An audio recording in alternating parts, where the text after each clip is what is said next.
kalau saya analisa sedikit, memang di sini tuh masih menggunakan TLS 10 dan versi 11 gitu kan. Nah, jadi sebenarnya kalau misalnya kita masih menggunakan TLS 10 dan 11 itu sebenarnya ada 5 hal yang bisa terjadi gitu dari sisi keamanan itu. Nah, cuman saya ingin meng-highlight dua saja lah gitu kan. Jadi kalau misalnya menggunakan versi 10 itu kemungkinan si session dan cookie-nya itu masih bisa diambil tuh. Walaupun gitu. sudah dienkripsi. Walaupun sudah dienkripsi. Tapi kan kalau udah dienkripsi diambil nggak bisa diapain dong. Nah itu karena versi 10 dan 11 itu tuh masih bisa di-decrypt, Pak. IT does matter.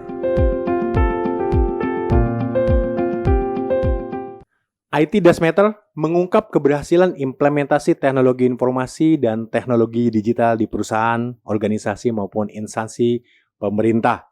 Kali ini saya ditemani oleh 2 orang senior developer, Pak Tata Kartadibrata dan Parama Ambara. Apa kabar? Alhamdulillah baik. Alhamdulillah baik ya. Oke. Topik kali ini tidak lepas dari yang sedang hype, yaitu aplikasi Sirekap KPU. Karena sekarang kan masih dalam masa rekapitulasi. Ya. Parama Ambara. Ya. Pernah naruh uang di bank? Pernah. Menggunakan ATM deposit? Start tunai berarti Pak ya? Start tunai. Nah, artinya kita naruh uang 10 juta. Gitu kan. Parama perlu ke bank nggak? Tolong hitung dong. Uang yang saya masukkan tadi benar 10 juta nggak? Udah masuk atau belum? Nggak gitu kan? Iya. Enggak. Begitu masukin, langsung lihat saldo, percaya. Kayak. Nah, itu kan berhasil ya. Implementasi teknologi informasi di bank ya. Banking ya. Sekarang kembali ke Sirekap gitu ya. Orang input di mana? Di TPS. TPS. Begitu input di TPS, hasilnya pada saat kita lihat beda. Ada kasus, ada isu gitu ya, perbedaan antara data di TPS formulir C1 dengan yang keluar di aplikasi. Berarti dianggap berhasil atau tidak? Implementasi Sirekap di KPU.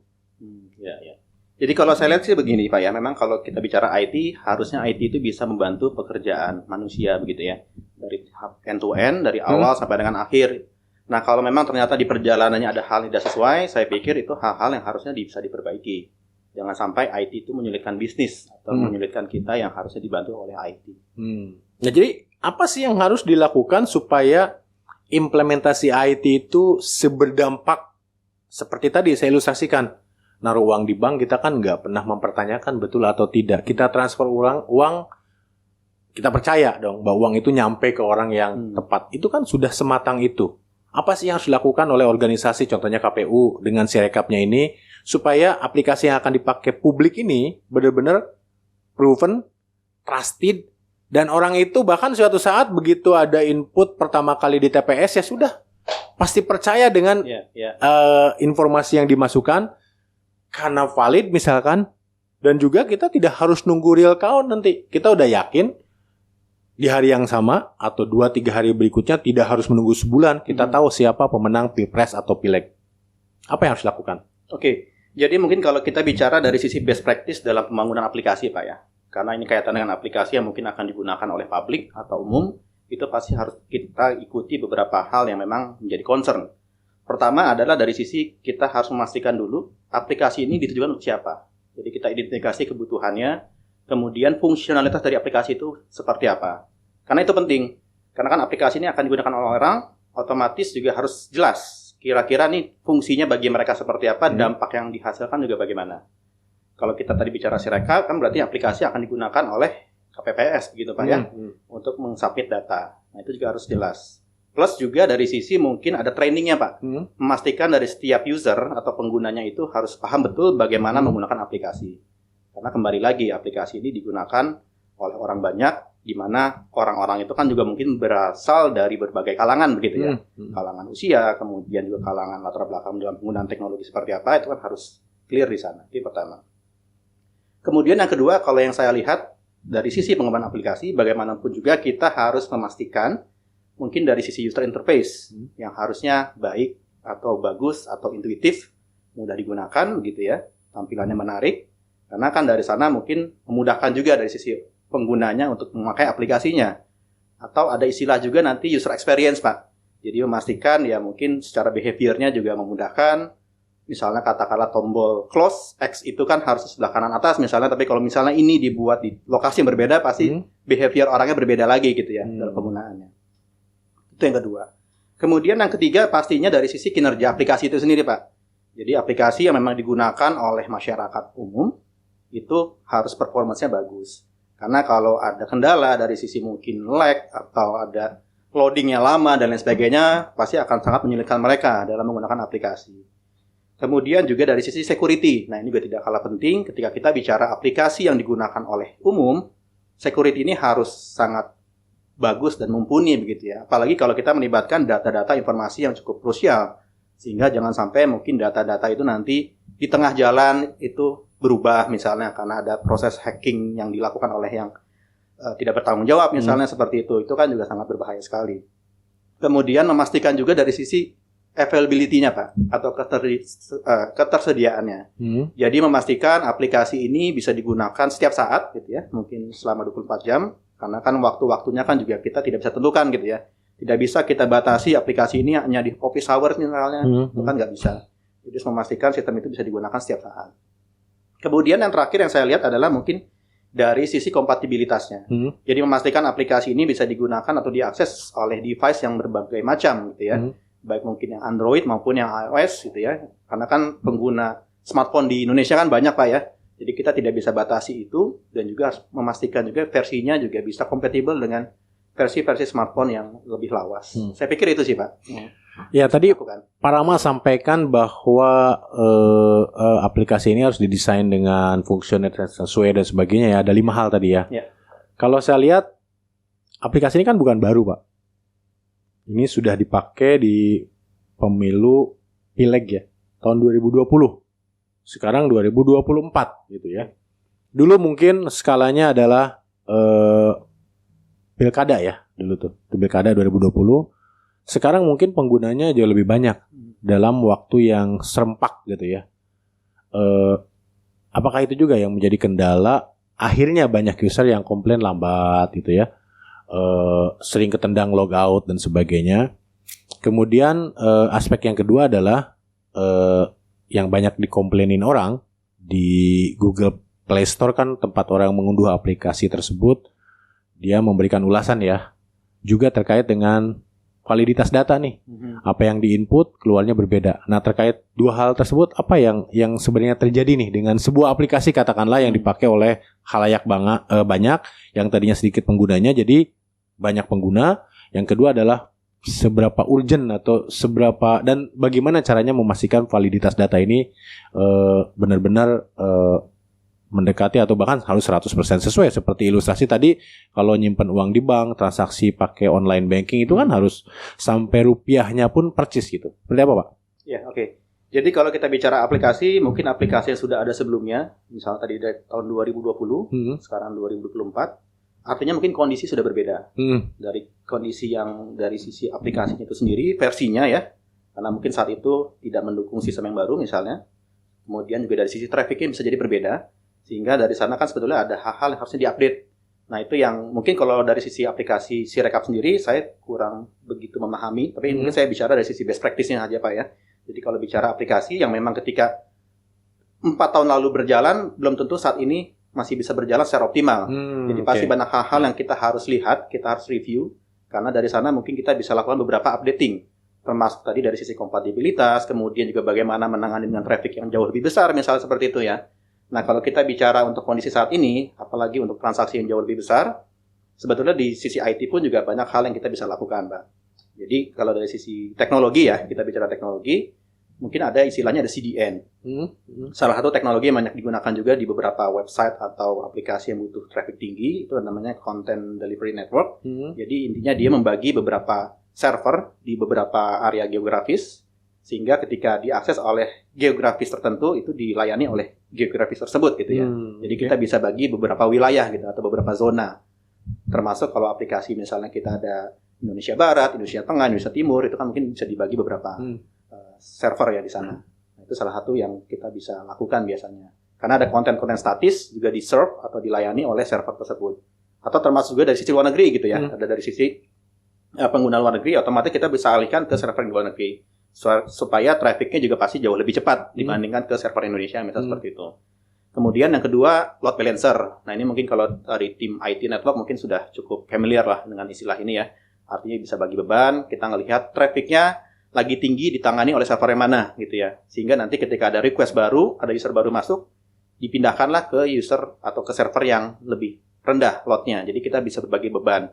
Jadi tidak sampai harus ada loading yang terlalu lama misalnya, kemudian mungkin ada data yang tidak bisa tersambung dengan maksimal karena antriannya penuh dan sebagainya. Kemudian juga mungkin secara teknisnya dari sisi aplikasinya bisa menggunakan istilah caching gitu ya. Jadi beberapa transaksi atau loading data yang memang sifatnya berulang, kita bisa lakukan teknologi caching. Itu diantaranya seperti itu. Oke. Kalau tadi disebutkan bahwa semua 5 aspek tadi ya harus disiapkan, termasuk tadi masalah load balancing, ada CDN dan sebagainya. Ini kan berarti harus disiapkan jauh-jauh hari sebelum aplikasi itu di hari H digunakan ya. Launching atau go live gitu ya. Betul. Dalam konteks Sirekap ini kan berarti tanggal 14 Februari kemarin. Namun kan masih banyak tuh sampai hari H-nya pun itu banyak sekali isu-isu yang sama ya. Masalah traffic, masalah ketendang logout gitu ya pada saat upload image gitu ya. Konversinya juga tidak valid dan sebagainya. Sebenarnya harus dilakukan pengujian betul-betul kan ya. Nah, tahapan pengujian apa saja sih di dalam di dalam implementasi sebuah aplikasi sampai dengan aplikasi itu benar-benar siap digunakan apabila apalagi aplikasi ini kan strategis ya. Menentukan hajat hidup orang banyak, apalagi menentukan pimpinan nasional, pimpinan bangsa 5 tahun ke depan. Tahapan pengujian apa sih yang biasanya dilakukan di dalam sebuah implementasi aplikasi? Oke. Jadi kalau kita bicara pengujian aplikasi, pasti ada yang namanya testing ya.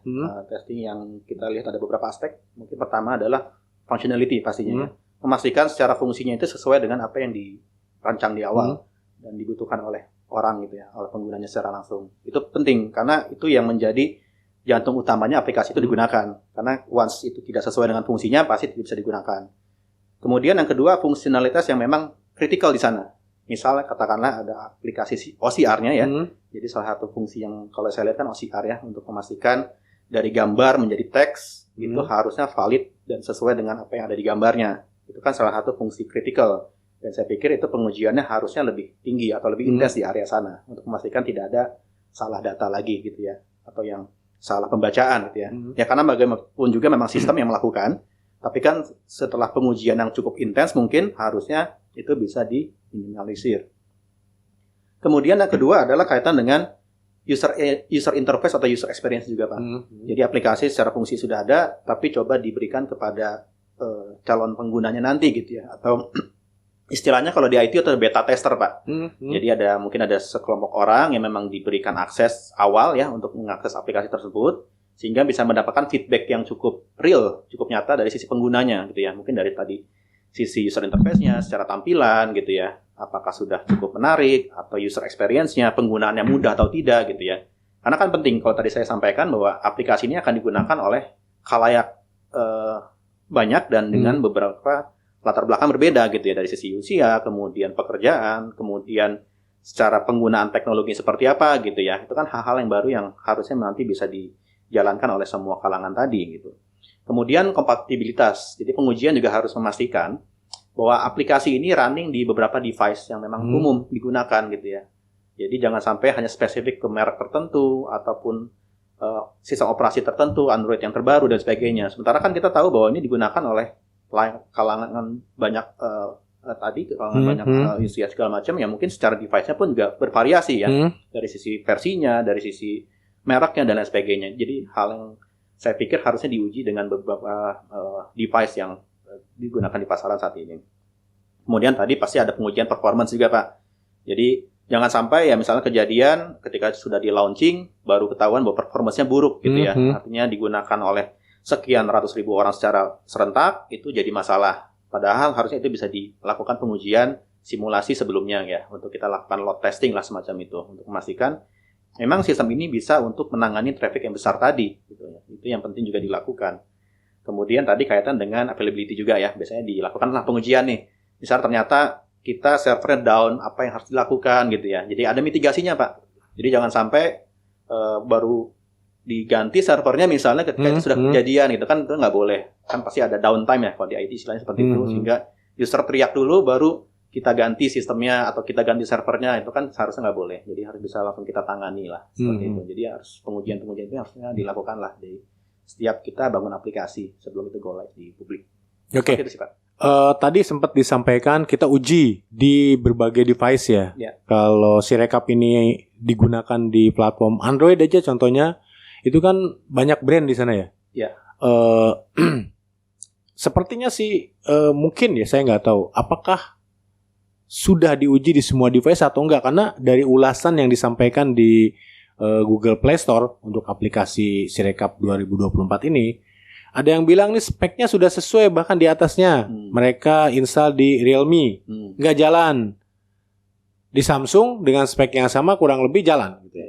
Berarti kan semua brand atau tadi merek handphone yang umumnya digunakan itu harus betul-betul dipakai untuk mengetes aplikasi ini ya. Tidak hanya spek Android versi tertentu saja minimum itu tidak cukup ya?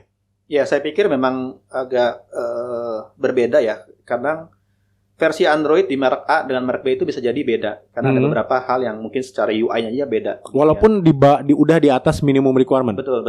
Pasti ada behavior sendiri yang dari sisi device brandnya itu beda-beda begitu. Nah, itu yang mungkin memang harus diuji. Karena mungkin dari sisi kameranya kadang gitu ya. Jadi mungkin tidak bisa autofocus, sementara di brand lain bisa gitu ya. Karena kan teknologi smartphone sendiri juga beda-beda. Nah, memang yang tadi saya sampaikan, ya idealnya bisa dicoba di beberapa device yang memang umum digunakan di Indonesia. Mungkin kalau dicoba keseluruhan merek mungkin agak sulit ya, tapi paling nggak tidak bisa diambil beberapa sampling begitu ya untuk memastikan memang ini running di atas device tersebut. Ya kalau dikumpulin sebenarnya untuk ukuran KPU bisa ya, artinya ada berapa sih? Ada 20 merek. Iya.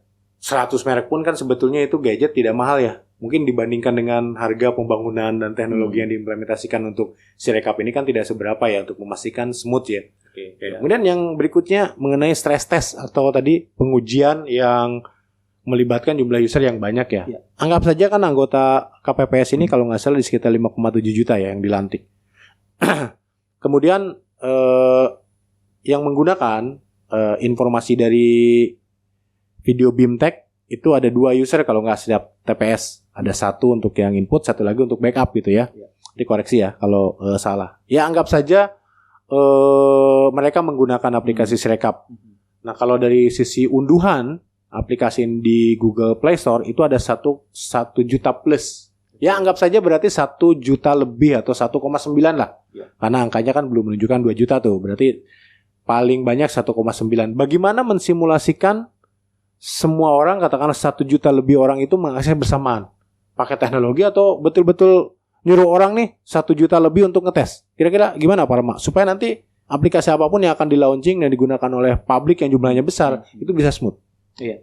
Jadi harusnya bisa menggunakan tools, Pak. Jadi kan tidak mungkin kita melibatkan sampai dengan jutaan orang untuk melakukan simulasi secara real gitu ya. Kita bisa menggunakan tools sebetulnya. Di luar sana sudah banyak, Pak. Terus untuk yang istilahnya load tester atau performance tester, di mana kita bisa mensimulasikan berapa user yang akan akses dan berapa user juga yang akan akses secara bersamaan. Jadi ada istilahnya concurrent user, Pak. Jadi kalau kita spread mungkin 1 juta tidak mungkin 1 juta di saat yang bersamaan hit gitu ya. Mungkin kan tidak seperti itu. Nah, dengan simulasi ini sebenarnya kita bisa mensimulasikan itu. Meskipun mungkin kita bisa ambil yang realnya saja, Pak. Misalnya tidak sampai dengan di saat yang bersamaan 1 juta itu tidak. Mungkin di saat bersamaan katakan 10.000 masih mungkin gitu ya. Nah, itu bisa dilakukan sebetulnya untuk memastikan servernya dari sisi back end di aplikasinya, di aplikasi Sirekap itu mampu melayani hal tersebut. Sehingga memastikan ya tadi ketika sudah di-hit oleh 1 juta pengguna realnya nanti sudah siap. Jadi paling tidak dari sisi KPU tahu ini mampu menangani berapa banyak gitu ya. Nah, katakanlah waktu di pengujian tidak berhasil, berarti harus segera dilakukan mungkin scalability tadi ya. Kita langsung expand servernya, kita perbanyak servernya dan lain sebagainya. Ataupun mungkin dari sisi logik aplikasinya juga harus dilihat. Karena tidak melulu bahwa masalahnya ada dari sisi server sebetulnya. Kita sebagai pengembang aplikasi juga harus aware terhadap codingnya gitu ya. Jadi dari sisi codingnya kita apakah sudah clean, apakah ada logic yang berulang, itu juga menjadi salah satu faktor di mana aplikasi itu lambat gitu ya. Jadi tidak melulu kita bicara aplikasi lambat kemudian kita tambahkan servernya gitu ya, atau tambahkan memorinya, tidak seperti itu juga. Jadi sebenarnya banyak aspek yang harus diperhatikan dalam kita pengembangan aplikasi. Oke, berarti dites menggunakan mesin mensimulasikan 1 juta orang lebih bisa ya? Bisa. Tidak harus real orang melakukan testing ya? Iya. Itu akses saja atau bagaimana? Karena banyak ulasan atau komplain itu pada saat foto kemudian loading konversi OCR-nya itu lama banget nih, sehingga kadang mereka ketendang keluar. Apakah bisa mensimulasikan juga bagaimana konversi dilakukan oleh katakanlah 1 juta orang bersamaan di toolsnya? Ya. Jadi pengujian nanti bisa dibuat parsial sebetulnya Pak ya. Jadi kalau kita tahu aplikasi itu kan ada beberapa tahapan proses ya. Ada tahapan login, kemudian tahapan upload data, kemudian tahapan untuk scanningnya atau OCR-nya. Nah itu sebetulnya bisa disimulasikan per bagian. Pertama paling gampang mungkin loginnya dulu. Dipastikan nih 10.000 orang bersamaan login berhasil atau tidak. Itu kan yang paling basicnya misalnya seperti itu. Setelah itu disimulasikan uploadnya 10.000 bersamaan berhasil atau tidak gitu ya. Kemudian hasil upload mungkin adalah OCR, di mana OCR itu dilakukan di server. Nah, otomatis bisa simulasikan juga Pak. Server menerima data 10.000 bersamaan, bisa langsung menghasilkan angkanya atau tidak. Gitu. Jadi saya pikir setiap titik itu bisa dilakukan testing untuk performance-nya. Oke, jadi intinya semuanya bisa ditesting. Bisa ditesting. Dan kalau ada temuan jangan tutup mata ya. Betul. Tapi harus diperbaiki sehingga pada hari H bisa lancar digunakan gitu ya. Sudah lebih siap untuk bisa digunakan. Iya, jadi jangan sampai dilakukan testing atau beta testing, ada komplain-komplain bahkan sampai hari H itu ya terlihat tanda-tanda tuh. Kalau saya lihat review ulasnya ini tanda-tanda nih ada isu nanti gitu ya. Ternyata betul masalah pengenalan tulisan dikonversi menjadi teks atau angka dalam bentuk digital itu juga banyak isu. Bisa jadi karena lambat gitu ya, tidak sinkron dan sebagainya, atau membaca karakternya yang nggak tepat gitu ya. Nah terlepas dari teknologinya, sebetulnya OCR itu apa sih Pak Rama? Dan apa sih kelebihan dan kelemahannya kira-kira dari si OCR ini? Iya. Jadi OCR itu sebenarnya teknologi yang sudah cukup lama sekali ya, di optical character recognition. Jadi memang untuk mengenali karakter. Jadi kalau zaman dulu mungkin kalau kita punya print out, kita scanning jadi teks itu bisa ya, scanning tergantung dengan fontnya. Jadi OCR sendiri kan sebenarnya sekarang juga sudah berevolusi ya, ada sudah banyak teknologi yang meningkatkan kemampuan dari OCR itu sendiri. Dari yang mungkin sifatnya tradisional, artinya dia hanya melihat dari sisi pattern yang sudah ada gitu ya. Jadi kalau zaman dulu mungkin OCR dia bisa baca untuk font-font tertentu, misalnya font Times New Roman, Arial dan sebagainya. Tapi untuk font-font yang baru mungkin dia nggak bisa mengenali. Nah, kalau sekarang kan artinya sudah memungkinkan sekali lah. Termasuk sampai dengan untuk tulisan tangan, gitu ya. Jadi tidak lagi tulisan yang bentuknya dari sistem komputer, tapi sudah bisa mengenali tulisan tangan. Atau sudah menggunakan juga machine learning. Jadinya kita bisa memberikan beberapa sampel-sampel tulisan, Pak. Jadi kita bisa buat sampel, misalnya huruf A itu variasi apa saja, huruf B apa saja, C apa saja. Dari sana dia bisa sudah mulai mengenali, Pak. Dan dia bisa self-learning sebetulnya ya. Dari beberapa pola tadi dia bisa langsung ambil kesimpulan ini adalah huruf A, huruf B, dan C, dan seterusnya. Nah itu teknologi OCR. Yang kalau yang saya lihat juga yang ini digunakan lah untuk sistem ini sekarang kan pasti ada OCR-nya. Hanya saja mungkin kembali lagi teknologi OCR-nya yang mungkin belum terlalu canggih misalnya gitu ya. Sehingga masih ada beberapa kesalahan, Pak, dalam mengenali angka-angka atau tulisan. Atau juga mungkin dari sisi petugasnya, karena kalau saya lihat kan sebetulnya mereka harus mengisi sesuai dengan kodifikasinya, Pak ya. Bagaimana menulis angka 7, bagaimana menulis angka 4 dan sebagainya. Sehingga tidak salah interpretasi, Pak. Jadi ada yang mungkin 9 jadi 4 atau sebaliknya begitu ya, karena bentuknya mirip-mirip. Nah, itu kan bisa jadi mungkin awareness juga dari sisi yang menuliskan angka tersebut di kertas. Sehingga OCR-nya menghasilkan informasi yang salah gitu ya. Jadi dari sisi sana juga harus diperhatikan. Terus tadi dengan teknologinya juga harusnya sudah dibuat yang cukup canggih sehingga bisa meminimalisasi adanya kesalahan tadi. Termasuk mungkin validasi dari sistem itu sendiri, Pak. Jadi ketika ada angka-angka dari OCR yang cukup tinggi, sementara mungkin melebihi dari DPT-nya misalnya gitu ya, kan harusnya bisa langsung ada alert misalnya, sehingga harusnya tidak mungkin tuh angka yang sampai dengan sekian ratus gitu ya. Sementara katakanlah 900, sementara DPT-nya sendiri mungkin hanya 100. Hal-hal sebetulnya harusnya bisa dijaga dari sistemnya itu sendiri. Dan bisa jadi dengan meng-cross-check seperti itu ada auto correction ya. Auto correction. Jadi kalau dianggap tadinya 9 kok secara total itu jadi melebihi jumlah DPT ya. Mungkin dia akan lihat di scenery, mungkin kalau 9 itu bisa jadi 4 gitu ya. Ya, nanti mungkin bisa sehingga seperti itu. diubah langsung otomatis gitu ya. Ya, Berarti tergantung seberapa bagus teknologi OCR yang digunakan juga ya. ya, saya pikir begitu. Seperti Pak. itu ya. Ada juga tadi saya sampaikan ulasan-ulasan ini terkait dengan kamera nih gitu ya. Kamera yang dipakai kan beda-beda. Tapi ada juga gini, ada juga kameranya, kamera telepon, lensanya itu sudah bagus. Sudah tinggi lah pikselnya gitu ya. Tapi diarahkan ke kamera 2 gitu ya. Atau mungkin kamera selfie. Gitu, foto formulir tuh mukanya Kamera depan, KPPS terus ya. Dapat ya.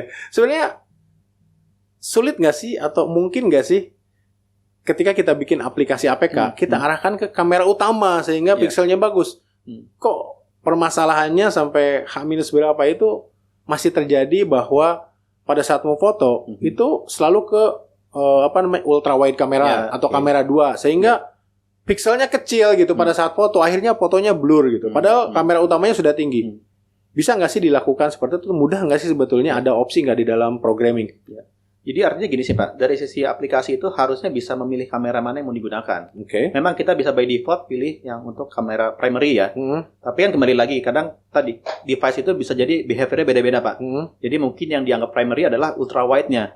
Sementara itu yang akhirnya dipakai terus. Tapi harus dari sisi aplikasi itu dia bisa pilih Pak. Jadi dari sisi pengembang harusnya dia bisa menambahkan lah untuk konfigurasi. Ini user menggunakan kamera yang mana gitu ya. Apakah kamera belakang juga mungkin yang mana. Kalau ada 2 gitu, 2 lensa. Atau yang kamera depan gitu, kalau memang diperlukan gitu ya. Karena somehow bisa jadi kamera depan lebih bagus. Karena mungkin resolusi lebih tinggi. Bisa saja pakai kamera depan tapi dia switch back ke ini kan. Ke kertasnya kan bisa aja pakai kamera depan. Itu memungkinkan juga gitu. Karena yang tadi, kalau kameranya mungkin tidak bisa dipilih, tadi akibatnya tampilannya blur atau tampilannya menjadi wide, jadi tidak jelas. Nah, dengan ini kan harusnya dia bisa lakukan itu. Termasuk dari sisi autofokusnya, Pak. Autofokusnya. Nah, jadi bisa diatur juga fokusnya seperti apa. Dari aplikasi itu. Dari aplikasinya. Jadi katakanlah si Rekap punya fungsi itu juga bisa harusnya dong ya. Oke, menarik sekali karena betul sih tadi kadang-kadang kalau brand tertentu dijual itu dia menonjolkan selfie-nya lebih tinggi resolusinya daripada kamera belakang kan bisa aja. Sehingga ya tadi mungkin kurangnya mensimulasikan berbagai macam opsi sehingga tidak ada opsi untuk pemilihan kamera mana yang akan dipakai ya di aplikasi tersebut. Padahal itu mudah dilakukan ya. Bisa dilakukan. Tuh Android juga kita bisa milih kamera mana gitu kan, itu software juga gitu ya. Betul. Oke, menarik sekali. Selanjutnya saya beralih nih ke Pak Tata. Pak Tata? Sudah siap? Siap. Pak Tata masih seputar Sirekap nih. Pak Tata kan bangun aplikasi ini sudah lama banget ya, nggak ketahuan ya dari usianya berarti. Sejak kuliah malah gitu ya. Yang ingin saya tanyakan, kita masih membahas seputar Sirekap nih. Dari kasat mata aja deh. Sirekap ini seperti apa sih hasil analisis Pak Tata ya, gitu ya. Mungkin bisa kita lihat apa sih yang dianalisis dan apa sih faktor-faktor yang masih kurang dari Sirekap ini. Silakan bisa dijelaskan. Mungkin kita bisa lihat webnya sekalian. Oke, saya coba ini ya. Nah ini ya.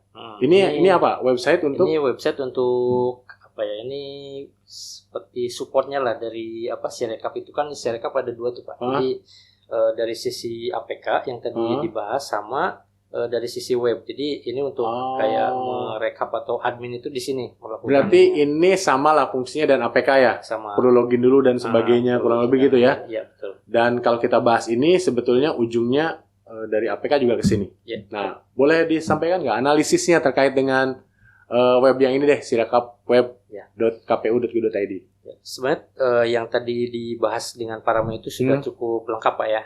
Cuman mungkin ada satu hal yang ingin saya tambahkan gitu, saya highlight terkait tadi kan Parama sempat membahas di tengah jalan itu bisa dihack tuh gitu kan. Nah itu saya ingin sedikit menambahkan bahwa di sini kan kita ketika situs itu diakses itu ada HTTPS, HTTP gitu kan. Nah itu di situ ada teknologi yang namanya SSL dan TLS gitu kan. Ini udah HTTPS atau masih HTTP? Ini HTTPS Pak. Oh HTTPS, oke. Ini secure. Oke, silakan. Nah, jadi kalau misalnya menganalogikan, ketika kita mengirim surat dari tempat satu ke tempat yang lain, nah itu kan kalau misalnya tidak digembok, surat itu bisa jadi dia ada yang ngebuka di tengah jalan gitu kan. Lalu misalnya diubah atau ditambahkan kayak gitu kan. Nah, dengan teknologi TLS dan SSL ini itu seakan-akan kayak surat itu digembok gitu. Jadi gembok dan kuncinya hanya orang tertentu saja yang memang dipercaya untuk membukanya gitu. Jadi ketika misalnya dikirimkan itu, saya udah dapat nih suratnya, cuman nggak bisa dibuka gitu kan, kuncinya salah gitu. Nah itu disitulah perannya TLS itu. Gitu. Dan sudah menggunakan itu. Sudah menggunakan itu. Terus? Nah cuman kalau saya analisa sedikit, memang di sini tuh masih menggunakan TLS 10 dan versi 11 gitu kan. Sekarang versi berapa yang terbaru? Nah itu yang terbaru itu versi 12 dan 13. Itu evolusi dari yang sebelumnya lah gitu ya. Nah jadi sebenarnya kalau misalnya kita masih menggunakan TLS 10 dan 11 itu sebenarnya ada 5 hal yang bisa terjadi gitu dari sisi keamanan itu. Nah cuman saya ingin meng-highlight dua saja lah gitu kan. Jadi kalau misalnya menggunakan versi 10 itu kemungkinan si session dan cookie-nya itu masih bisa diambil tuh. Walaupun gitu. sudah dienkripsi. Walaupun sudah dienkripsi. Tapi kan kalau udah dienkripsi diambil nggak bisa diapa-apain dong. Nah itu karena versi 10 dan 11 itu tuh masih bisa di-decrypt, Pak.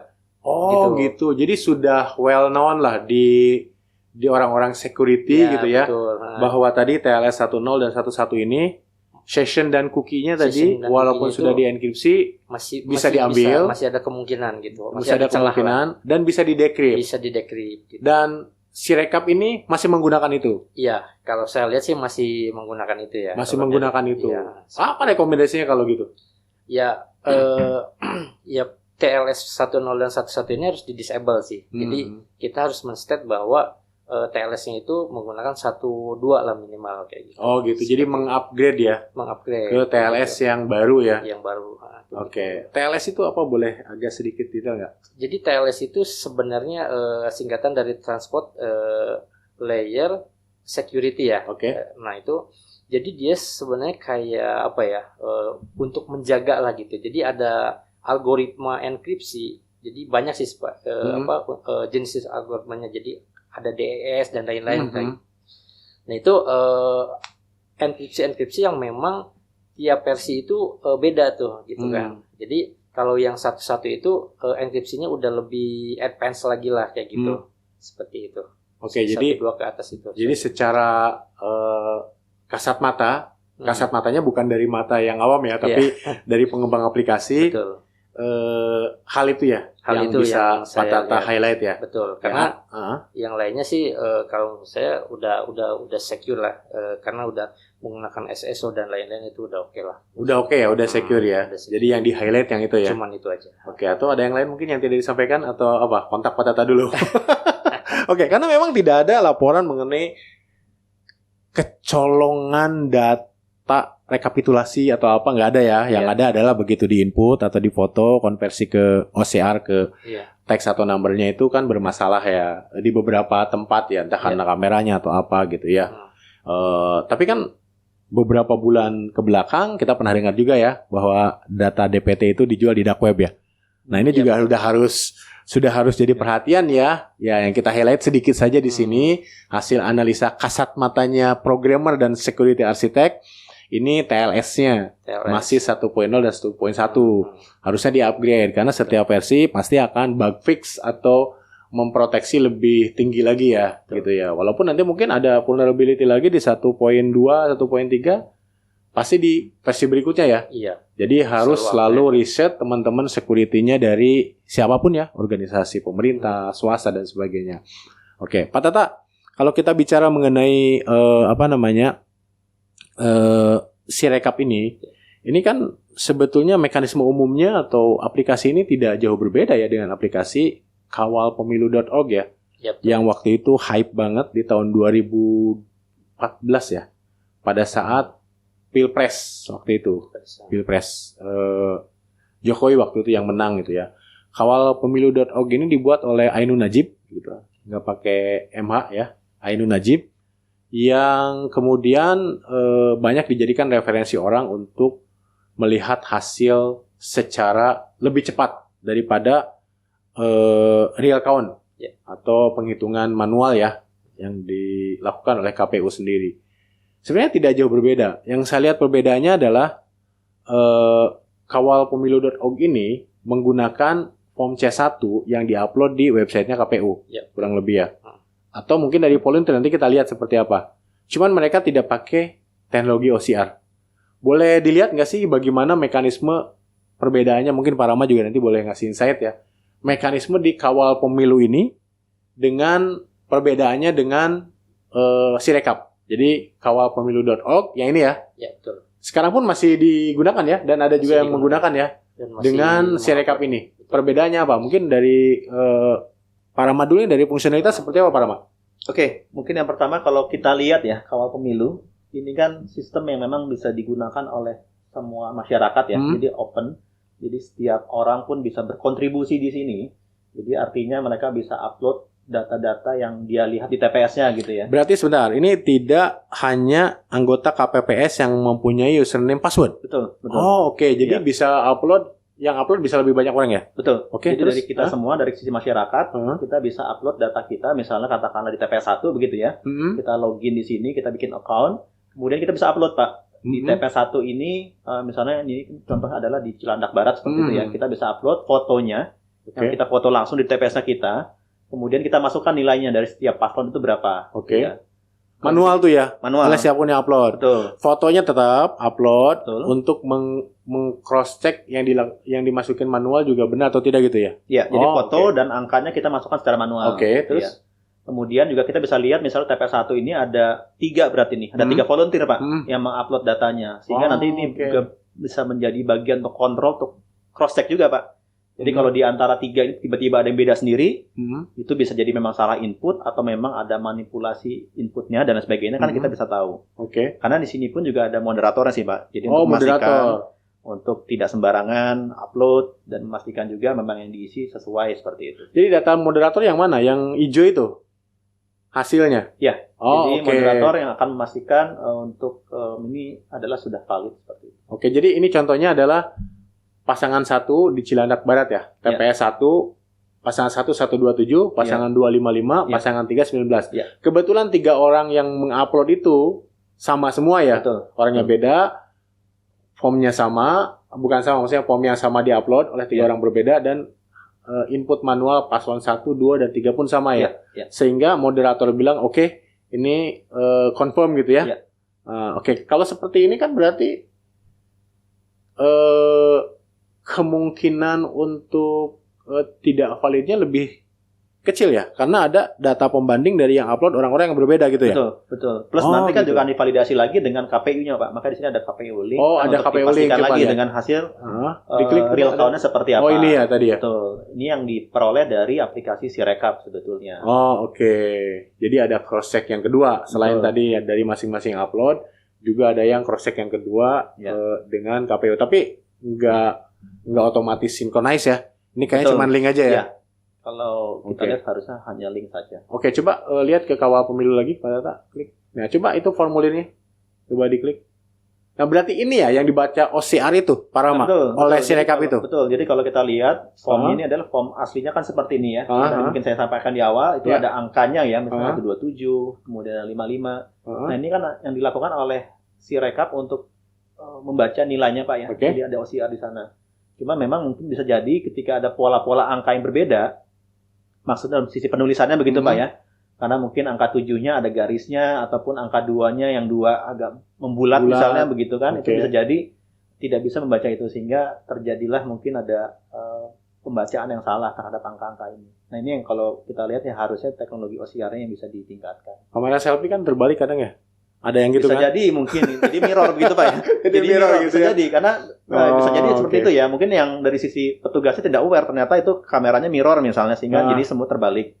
Nah, itu yang mungkin perlu dipastikan juga. Padahal di sini ada dua nih, ada tulisan manual ya, 1, 2, 7 contoh yang atas Betul, ya. Betul. Kemudian ada buletan ya. Buletan, itu dibaca ya. juga OCR. Ya harusnya itu dibaca juga. Jadi mungkin untuk nggak salah mengkonfirmasi. gini. Kalau misalkan 1, 2, 7 ini ternyata benar angkanya, tapi buletannya salah gitu. Bisa jadi Bisa seperti jadi itu. gitu ya? Jadi kalau kita lihat bisa jadi 2 poin ini adalah untuk konfirmasi Pak. Mhm. Angka pertama, kemudian yang kedua yang bulat-bulatnya tadi ya. Hmm. Yang dihitamkan itu yang dikonfirmasi kedua. Tapi mungkin kalau di antara itu ada yang salah, bisa jadi sistem juga mengambil hal yang salah gitu ya. Atau mungkin bulat-bulat hitamnya itu nggak terbaca karena mungkin tidak di full maksimal gitu ya hitamnya, misalnya seperti itu juga bisa jadi sistem tidak bisa membaca dengan valid, yang mungkin juga harus dipastikan ya seperti itu. Oke, berarti tes ini penting banget ya. Ya. Dan kalau tadi kita bandingkan dengan antara kawal pemilu ini dan Sirekap, mungkin bedanya gini kalau dari sisi saya nih ya. Kalau Sirekap itu mengkonversi hasil scan ini ke angka tidak akurat gitu ya, atau belum ditesting dengan benar-benar gitu ya, simulasi berbagai jenis kesalahan gitu ya, kenapa sih tidak seperti kawal pemilu saja gitu, manual? Pasti dari sisi teknologi lebih murah dong gitu ya, benar nggak sih, tanpa OCR gitu ya. Nah itu satu. Yang kedua adalah mungkin ada petugas KPPS yang mungkin foto ya, kemudian mungkin usianya juga tidak muda, yang agak sedikit gaptek dan sebagainya, merasa sudah foto, merasa sudah submit, ya sudah dialog. Kalau dialog kan tidak bisa diubah. Akhirnya kan ada data yang berbeda antara yang difoto dengan ini. Itu kan yang mungkin yang terjadi. Artinya saya balik ke pertanyaan di awal. Kalau teknologi di banking ini sudah sedemikian mature atau matang, sementara ini belum, mungkin kita harus pertama, kalau tetap mau pakai teknologi OCR ke depan, berarti harus dimatangkan dulu ya. Betul-betul kita tuh sangat memperhatikan masalah presisi dari teknologi yang kita gunakan, hasilnya seperti apa. Kalau belum, ya seperti kawal pemilu. Kawal pemilu kalau saya lihat validitasnya ini jauh lebih tinggi. Karena teknologinya tidak menggunakan OCR, betul-betul membandingkan data yang disubmit berbeda gitu ya. Ya kalau belum mampu ke OCR ya ini aja gitu ya. Dia membandingkan lebih dari satu data, bahkan dari siapapun yang ada di TPS, dia akhirnya ada moderasi yang dimasukkan adalah data yang mungkin final. Seperti itu ya, Pak Rama ya. Oke, berikutnya. Ini kan lihat nih. Contoh satu formulir yang yang di-upload. Kalau kita foto ini dengan kamera dan aplikasi Sirekap, ini kan ada bekas yang dihapus nih, Pak Rama nih. Ya kan? Tuh ada yang dihapus tuh, yang paling atas tuh ada yang berbayang-bayang, mungkin hapusnya tidak bersih, kemudian diganti namanya. Ini gimana OCR mengenali ini, Pak Rama? Nah ini mungkin yang tadi saya sampaikan juga Pak. Jadi mungkin kalau teknologi OCR tidak begitu canggih, jadi bisa jadi hal-hal seperti ini menjadi kesalahan ya. Karena ada bekas-bekas hapusan, ataupun mungkin juga ya nilai yang sebelumnya begitu ya, karena memang berganti hitungannya seperti itu ya, dihitung ulang. Nah ini yang mungkin juga dari sisi teknologi pertama harus diperbaiki, tapi bisa jadi dari sisi awareness, dari sisi petugas itu sendiri Pak, atau dari sisi waktu trainingnya Pak, untuk dipastikan memang harus dihapus bersih, misalnya seperti itu ya kertasnya, jangan sampai masih tersisa coretan, karena bagaimanapun juga coretan itu tetap bisa dibaca oleh sistem, sehingga nanti bisa menimbulkan perbedaan scanning tadi ya, perbedaan pemindaian, sehingga itu jadi nilai yang tidak valid gitu. Oke. Berikutnya Pak Tata, kalau secara umum pengembangan aplikasi nih, kalau kita mengembangkan aplikasi berbasis smartphone gitu ya, apa sih aspek yang harus dipertimbangkan? Karena ini kan uncontrolled dalam konteks gini ya, aplikasinya kita lempar di Play Store, di-download oleh orang siapapun, entah yang berhak atau tidak, walaupun dia punya username password. Kemudian masalah kompatibilitasnya tadi kita nggak tahu diinstal dimanapun gitu ya. Bagaimana memastikan itu bisa digunakan semua orang? Tadi ya yang seperti dibahas, jadi memang harus untuk testingnya itu banyak variasi device ya, mau nggak mau, karena memang setiap device itu bisa jadi punya behavior yang beda-beda gitu. Nah, makanya selain tes fungsionalitas juga kompatibilitas dari device yang mungkin tiap KPPS itu beda-beda tuh ininya device-nya gitu. Oke, ini pertanyaan terakhir nih ke Pak Rama dan Pak Tata. Ya, pertanyaan saya gini. Berarti pernah akses dong informasi dari KPU ya, hasil dari Sirekap ini. Ya. Kalau saya tanya nih dari skala 1 sampai 100, pertama, Pak Rama, seberapa yakin bahwa aku di angka berapa nih? Ngasih berapa? Angka berapa nih? Nilai berapa? Data yang ada di Sirekap ini valid. Saya pikir sih di angka 80 sih Pak. 80. 80. Pak Tata? Sama sih mungkin 75 lah, karena kalau saya lihat kan memang ada beberapa, terutama yang OCR itu tadi ya. Jadi masih ada beberapa temuan, misalnya salah mentranslasikan ketika misalnya dilaporkan, misalnya baru diperbaiki gitu. Itu aja sih sebenarnya. Oke. Kalau 80% atau 75% berarti persentase suara yang didapat oleh capres dan cawapres 02 ini tingkat keyakinannya 80% dan 75% berarti ya. Untuk kalau semua kita paslon berarti. Kalau kita melihat dari Sirekap saja. Untuk semua paslon. Iya. Bisa jadi sebetulnya yang 20%, 25%-nya itu dialokasikan dong ke paslon lain. Jadi 2 putaran. Itu maksudnya. Kalau saya sih lebih ngelihat dari sisi tadi teknis itu. Dari sisi OCR yang bisa jadi masih ada kesalahan. Iya, tapi kan tadi dikonversi menjadi angka. Yang angka tingkat kepercayaan Parama ini 80% nih. 20% banyak loh. Oh iya. Pak Tata, 25% loh banyak. Iya. Ini berarti kemungkinan nggak yakinnya itu sebesar itu. Anggap saja angka yang masuk ke 02 ini kemudian akhirnya dikoreksi masuk ke yang lain, berarti berdasarkan Sirekap ini harusnya bisa 2 putaran dong. Kalau belum 100% keyakinannya seperti itu. Mungkin dari saya gitu Pak. Saya udah coba pernah kalkulate yang kawal pemilu Kawal ya. pemilu. Kalkulate gimana maksudnya? Jadi di sini kan memang ada angka-angka ya. Misalnya ada berapa gitu. Nah, itu dia ada API yang nggak sengaja saya temukan. Nggak sengaja. Kok bisa nggak sengaja? Nggak sengaja tuh maksudnya gini. Nggak sengaja nemuin aplikasi bagus. Nggak sengaja nemu barang bagus di Shopee. Nggak sengaja muncul iklan di Tokopedia. Ini kalau tiba-tiba menemukan itu nggak sengaja gimana caranya? Jangan-jangan nyari-nyari. Nggak apa-apa deh, boleh di-show. Kalau bisa di-show. Atau apa? Atau apa yang bisa diinformasikan? Jadi mungkin gini. Di dalam sini tuh ada saya menemukan satu file JSON. Kawal pemilu nih ya? Bukan Sirekap. Oke. Udah ini lah. Gimana? Lebih tertutup gitu. Nah, kalau di kawal pemilu ini ada satu file JSON, dia itu berisi kumpulan dari kode dan nama dari si daerah atau KPU-nya lah gitu. KPU di daerah.